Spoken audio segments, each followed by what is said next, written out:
Good evening, everyone, and welcome to all the families and the incoming freshmen. Give yourselves a hand, class of 2029.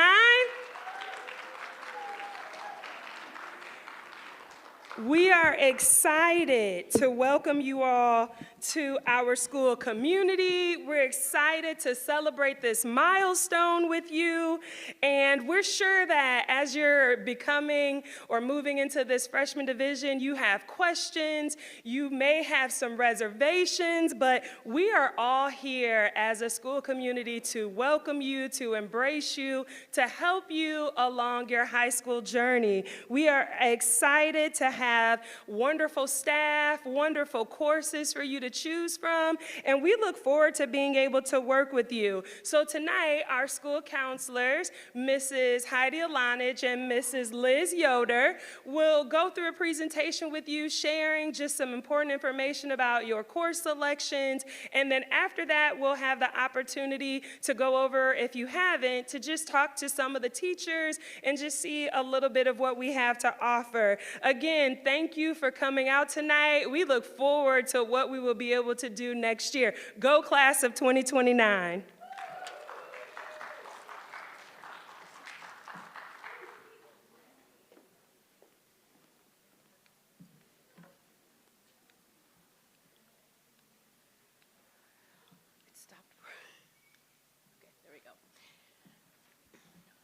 All right, I'm Mrs. Elonich, one of the counselors here. Tonight, our purpose really is just to give an overview of what the freshman division looks like, talk about the new graduation requirements, which are new for this class, our scheduling process, and some things that you can do to be successful in the freshman division. So, as I said, I'm Mrs. Elonich. Mrs. Yoder's over here. You'll hear from her in a little bit. We also have a social worker. Mrs. Bonds was just up here. She's our head principal. And then Mr. Fairbotham and Mr. Baker are our two assistant principals. So in the freshman division, there are about 750 to about 800 students in our building. And so in order to be very intentional with our students, we divide them into 5 teams. And next year, they will correlate with the schools of study that are over at the 10 to 12 campus. And this just allows us to have team meetings about, like 150, 160 students, rather than students being all over. We can catch things, we can help fill in some gaps for students, and just support them better if they're in smaller communities. So each student will have 8 class periods and an impact period on their schedule. So we run a block schedule, so that means they'll have 4 periods and an impact every day. On Mondays, we alternate because of our late start, and so we alternate between a blue and a gold day is what we call them. Tuesdays and Thursdays are blue days, and you'll go through your class periods 1, 2, 3, and 4 with an impact at the end of the day. And we'll talk a little bit about what impact is in just a little bit. Then Wednesdays and Fridays are our gold days, and those are their periods 5, 6, 7, and 8. And again, we end with that impact. Each class period is about 80 minutes long, and then impact is about 50 minutes. So in that 80 minutes, it seems like a long time, but it really gives the students an opportunity to get some help from the teacher. They can lecture, and then there's some time to work and make sure that they're understanding before they take homework home. It also gives them time, if they really use their time wisely, to get a lot of it done in class. So impact. Our impact is set up where we go through Olveus bullying prevention program. We have students check their grades, check their emails, and check their assignments. We go through 21st century skills. Students, if they're involved in a club, that they can meet during this time. If there's meetings, like if athletics comes over here and needs to meet with a group of athletes, they would do that during that time. There's class assistance, and like if your student is struggling, let's say in math, and they need some extra help in math, they can go to their math teacher during that time and get some extra assistance. If they were absent and they missed a test or a quiz, they can go during that time and get that made up. So hopefully then, not missing another class period to get some things made up. Also, if they are doing well in their classes and they don't have any other clubs or meetings or obligations, they can use that time as a study hall at the end of the day. So if your student is using their time wisely in class and in that impact time, there won't be an overload of homework next year. So that's a good way to ease into high school. So the 5 schools of study, so our 5 teams, like I said, correlate with the 5 schools of study over at the other campus. Arts and communication, business, engineering, technology, and innovation, which you'll call here called ETI, human services, and health and public safety. And the schools of study just allow for pathways and interests for students to pick which school they want to be in so that the electives that they choose are meaningful to them and may lead them into a career they may enjoy, or they might try something out and they're like, it's not really what I thought it was. And so we want to give them the opportunity to explore those opportunities here at the Freshman Division before they make their final school of study choice for the 10 to 12 campus. So schools of study will focus on learning about various career fields to assist students in determining their career after high school.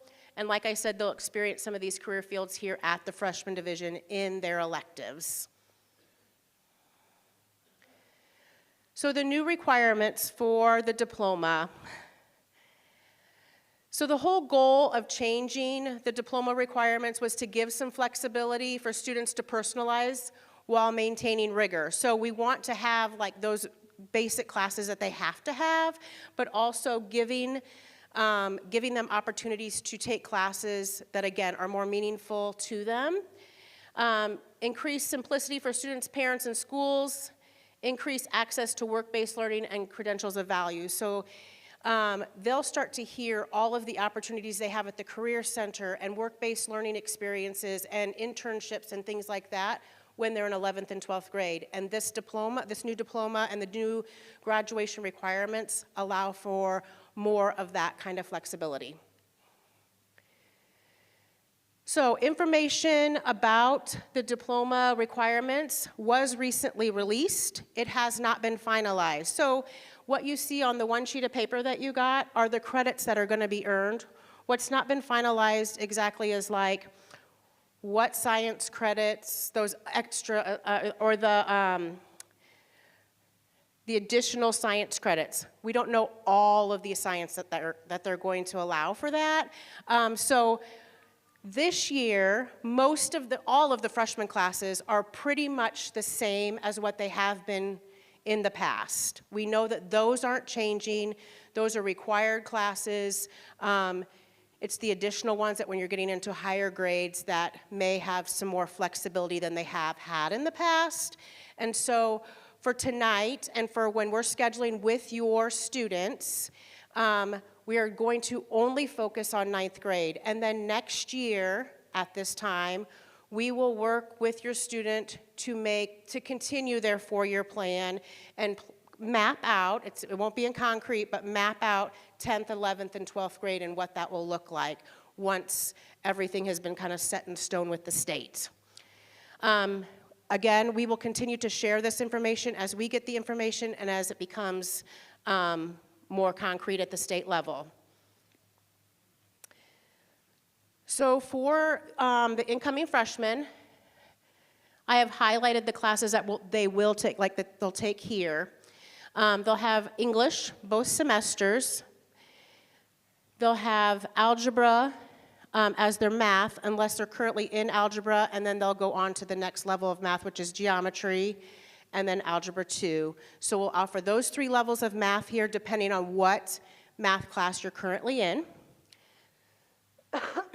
But then you can see on here that the English is a little more flexible than it has been. And then our math is adding an additional credit here with personal finance. For science, technology, and engineering, so it's not just science anymore. They are adding that computer foundations, and it is recommended that that happen at 9th grade. So since this is a transition year, we will get as many students through the computer foundations class as possible, but there will be some that need to be picked up the following year in 10th grade. So have no fear, even though it says recommended in 9th grade, it may be 10th grade till that happens, since this is the transition year. Students will take biology. They'll also take their 2 credits of world perspectives, which is world history.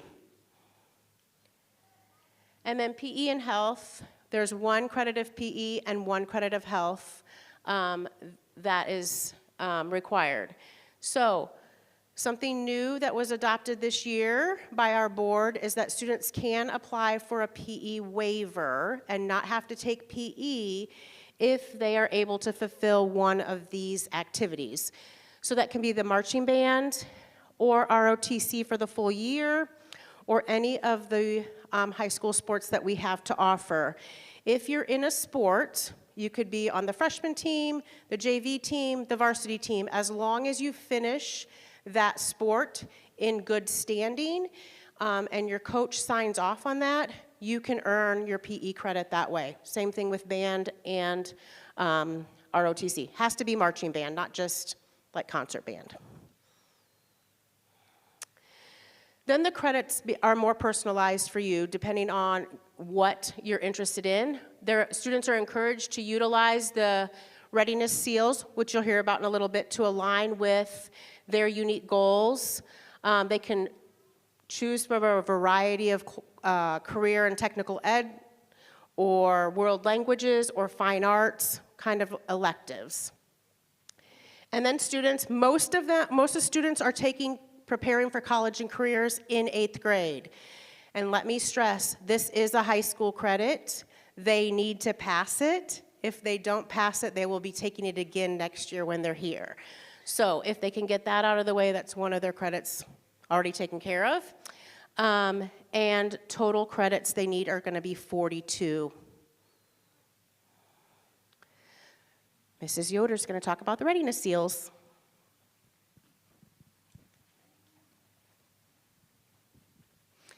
Okay, the readiness seals are what is very new about the diploma. For the most part, what you saw up here with the main credits that the students need is the same that it's been for the last 10, 15 years. So it's the readiness seals that are different for our students. On your scheduling sheet, so we just included the main credits that all students will need because you do not have to have a readiness seal. So what's on the back of this paper, that is what every student has to have. The readiness seals are extra. So on the front of the page where there is a web address at the bottom, the indiana.gov/DOE/diplomas, that's where you can find more information about the new diplomas and also these readiness seals.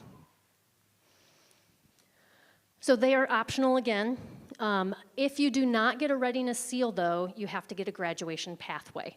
So that's 3 consecutive courses in a career pathway, and you have to have a C or higher on those. Students are encouraged to use those flexible credits, so those 12 credits, to align with their future goals. So our hope is that through the classes they're taking here with us at the main campus, the School of Study campus, that they will leave high school knowing what they want to do after high school with their life. And you can earn multiple seals. So this is actually what the DOE, the Department of Education, what it looks like. It's all pretty. So there's 3 different things. They're looking at seals in enrollment, so going to college or university after high school, employment, so going into the workforce, and then enlistment. So it's the 3 E's, so joining the military or service. So with the enrollment, this is an honors seal. For this, they need 4 credits of a world language and 6 social studies credits. So additional, on the first side, you needed 5 social studies credits. You need 1 extra to get the 6. And the world language, this is actually less credits than our current honors diploma. Currently, you need 6 credits in a world language. Now you're only needing 4. With math, you have to get through pre-calculus or another advanced math credit course. Science, you have biology, you have chemistry or physics, and then another advanced lab science. And then overall, you have to have a C- or higher in all your courses, so no Ds can show up on your transcript, but you have to have an overall B average. So it does allow you to maybe not do as well in a math or science class, maybe you get a C, but in your English class, you're getting A's. So that kind of averages out to that B. At the bottom, you have to complete either 4 credits in an AP course and take the exams. You have to earn 6 college credits, so that would be usually 2 classes in high school. Score a 1250 or a 26 on the ACT, and then it says earn 2 of the following. It's because these are the only 2 that we offer at Elkhart. So 3 college credits, 2 credits in AP courses, and take those exams. So you're completing 1 of the first 3 dots and then the bottom 2. Pretty much this is the exact honors diploma that we're currently doing. So that's the honors seal. There is an enrollment or an honors plus seal, so that's adding to it a credential of value. So a lot of our students are able to get the Indiana College Core. So that's 30 college credits that go towards like your first year of college. So pretty much you could go into a 4-year college or university with no debt and you're already a sophomore. So the Indiana College Core is mainly where our students are going to get that credential.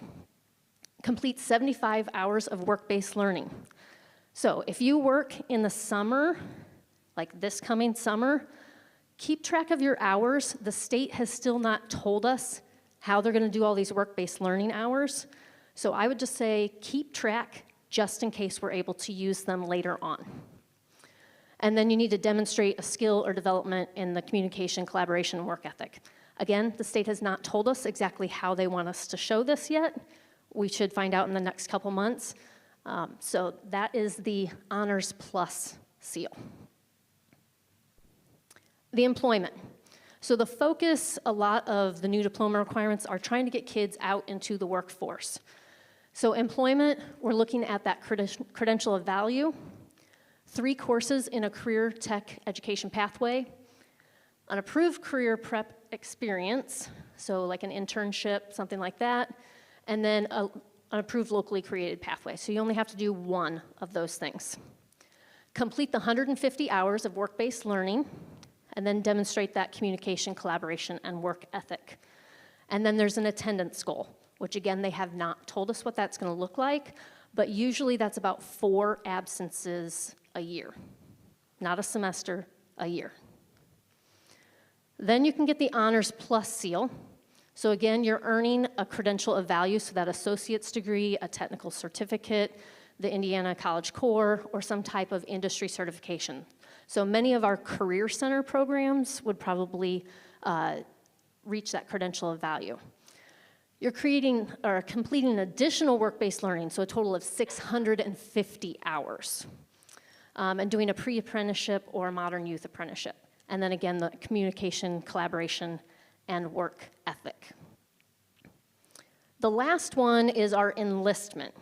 So they're really wanting to increase the numbers of students that we have enlisting in the military and in service. So they would take an introduction to public service course that emphasizes that awareness of physical standards, or for us, most of our students are gonna do that JROTC class. So that's a class that your students can take. It is not simply for military prep. They also do a lot of leadership skills and training with our students. The ASVAB is kind of that pre-entrance into the military. It's a test that they take. They would need to score a 31 on that, and that's the minimum score to get into any of the branches of service.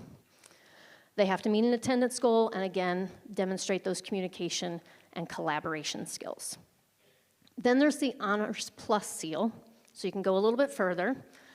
So they're getting a 50 or higher on that ASVAB, and I have seen kids get in the 90s, so it is doable. Enrollment in the ROTC at the college level or that acceptance to a service academy to get the plus seal.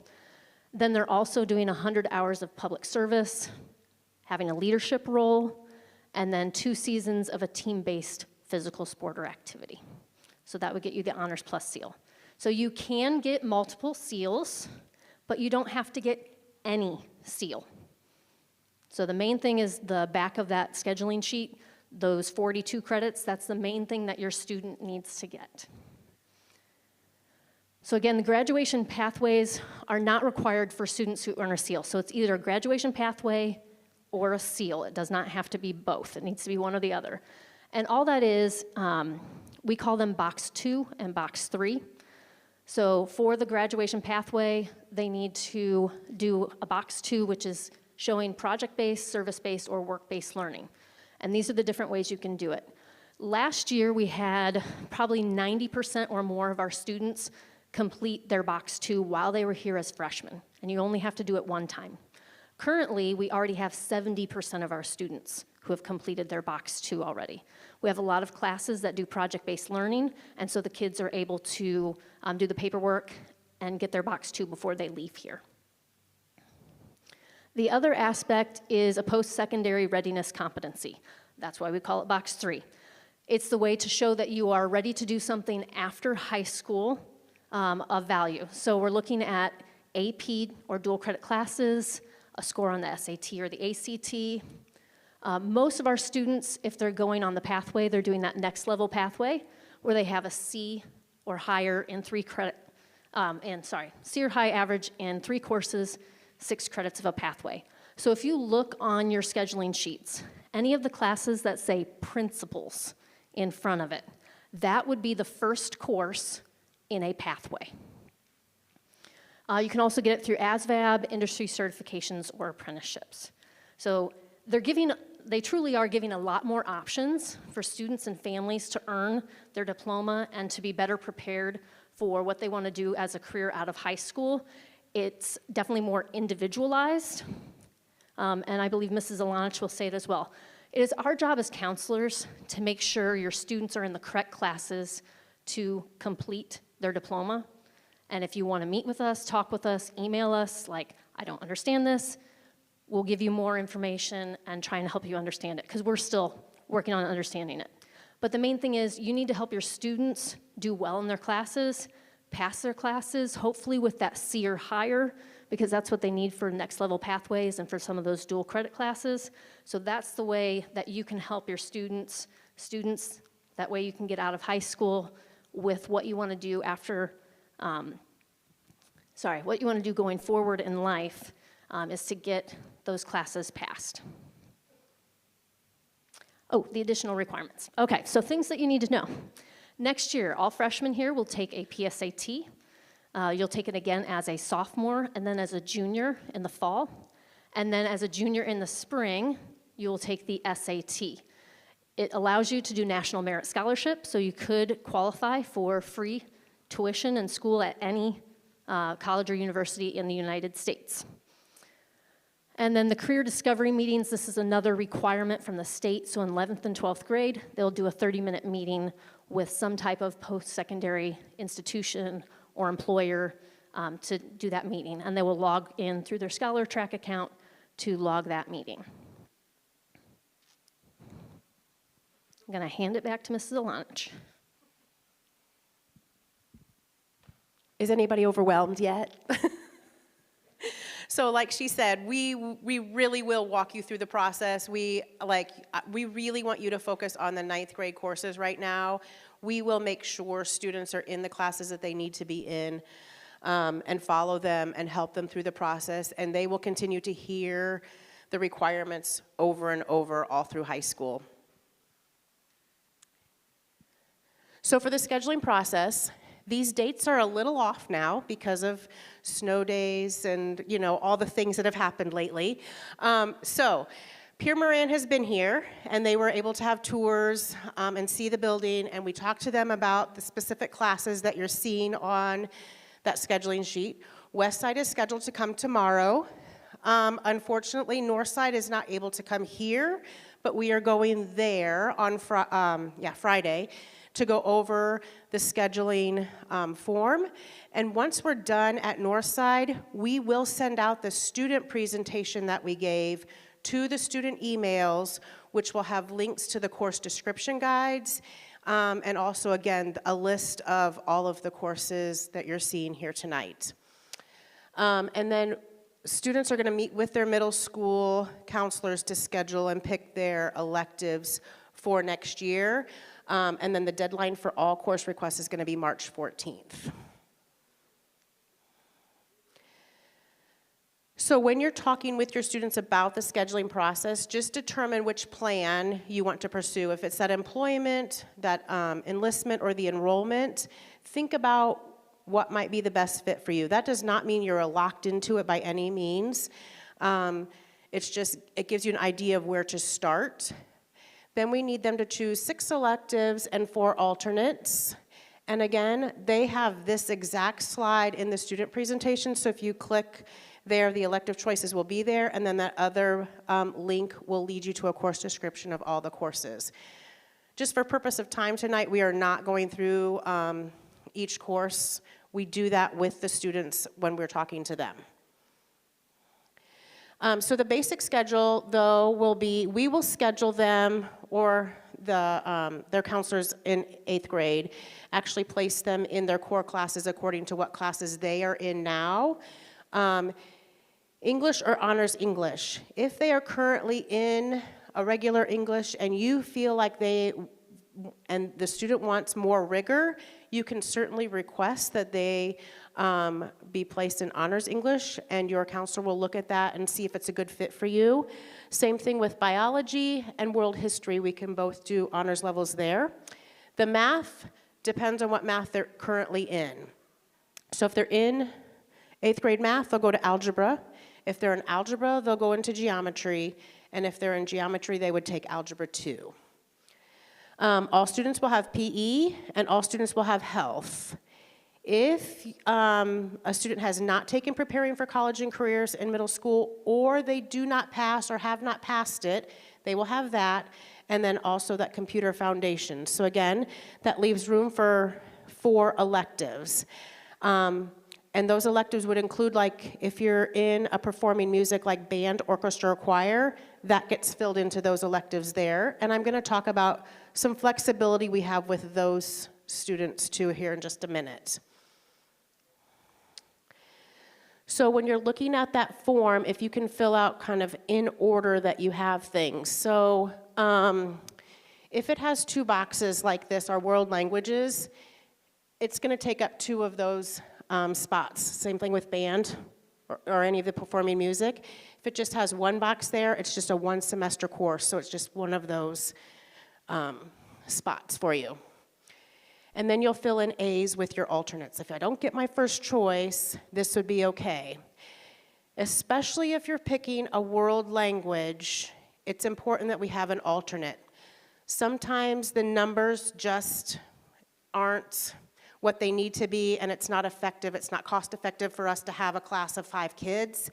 And so we may not be able to offer that or something like that. And so if you pick like sign language, again, that one's one that's very popular, but we only have 2 sections of it. So it fills up quickly. You might want to have an alternate for that.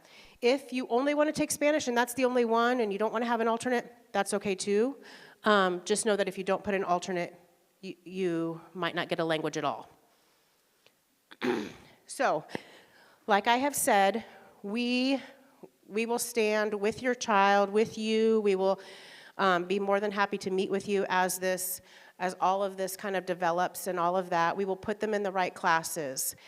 Things to think about now and things to work on right now as 8th graders as you're finishing up middle school to make high school successful. It is so important for students to get started on the right foot and not having to play catch up. So the one thing that's very different for students to understand, and it's really hard for them to wrap their minds around, is that if they don't pass a class, they have to take it again. I know, like, in elementary and middle school, they seem to just, they sometimes just get passed on to the next one. They have to pass their classes. And that's really hitting home with a lot of students right now when we're scheduling for 10th grade and like, I already took algebra. Well, you did take algebra, but you didn't pass, so you're going back in algebra next year. So it's really starting to hit home now. Don't let that be your student. You know, work with them, all of that. The SEAL and the pathway classes require a C or higher. So not just getting those Ds, really aiming for those C classes. All final semester grades will appear on your transcript, which is an official document that is typically required for college scholarship applications. So some of you are in middle school right now, that preparing for college and careers, or you might be taking that algebra class. Some of you even taking biology. Those grades will show up on the transcript. So just know that that gets averaged into all of your GPA and all of that. Most students can earn up to 16 credits a year, and with only 42 required, there's plenty of time to get those credits in and allow for opportunities at the Career Center and opportunities at an internship or work-based learning, and to earn those kind of SEALs and get those life experiences, but you have to be on track. You have to have those credits. Another big struggle is attendance. A lot of the SEALs are going to require that attendance goal, and right now they're pushing at that 95%, which is only about 4 absences a year. So please, please, please make sure you call if your student is ill. If you're going to take a vacation, again, this requires for it to be excused 2 weeks notice, so the teachers can prepare. If there's work that can be sent ahead of time, a lot of teachers will do that if they have notice. But just looking at the attendance matters, like just missing 2 days a month, every other week kind of thing, that is up to 20 days a year, and over a lifetime they could miss a whole year of school. So that's a lot that they're missing, just to think about that. And when you're here, your classes are 80 minutes long, so you're missing a lot of instruction time when you're missing just even 1 day a week. Summer school. So we talked about what your classes would look like and all of that. There is the opportunity for students that are in band or performing music, and they also want to start that world language or things like that. If you want to get your PE credit out of the way in summer school, it is June 9th to the 27th, 7:30 to 11. It will be at the other campus. More information will come to the middle schools about signing up for that after spring break. Usually that comes. So if you have questions, like I said, we will be sending the student presentation out to them and to their email, so they should be able to access that. We are available for questions. You can email us. Feel free to take a picture of this screen. But we're here to help you, and guide you, and do the best we can to support you as your child moves in to high school. I know it can seem overwhelming and all of that, but I promise we will be with you every step of the way. We're all here to support you. Thank you. There is an activities fair across the hall here. If you haven't registered, there are still people here to help you register for next year, and that's really important because next year bus transportation is our routes are being rerouted according to who registers and who signs up. So if you don't get signed up and you're within the busing area, you would not be eligible for a bus. So we want to make sure that everybody gets that done. If you have other questions, we'll be up here to help you out or whatever. But you're free to go and check out the activities fair, and please register.